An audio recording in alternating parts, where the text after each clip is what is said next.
काल कोल्हापूर जिल्ह्यातल्या अनेक ठिकाणी अवकाळी पावसानं हजेरी लावली आणि या पावसात शरद पवारांची इचलकरंजीत तर देवेंद्र फडणवीसांची शिराळ्यात सभा झाली। दोन्ही नेते पावसात भिजले।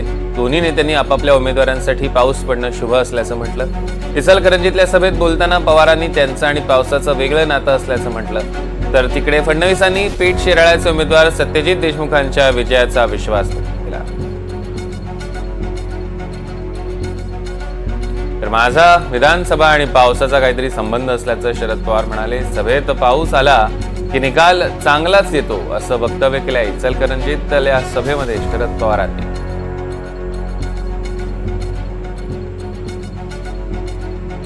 माझा आणि जाहीर सभेचा आणि पावसाचा काही संबंध आहे। महाराष्ट्रामध्ये अनेक वेळेला मी बोलायला उभं राहिलो की पावसाची सुरुवात होते आणि तशा परिस्थितीमध्ये बोलल्याच्या नंतर निवडणुकीचा निकाल हा चांगला लागतो। सत्यजित दादा, तुमची सीट निवडून येणं पक्का आहे।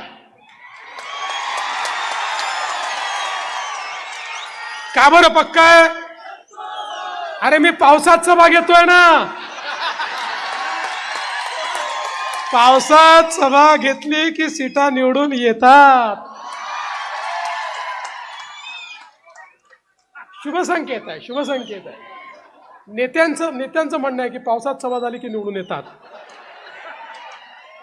पण मी तुम्हाला सांगतो, पाऊस पडो की न पडो, मतांचा पाऊस पडणार ही काळ्या दगडावरची पांढरी रेघ आहे।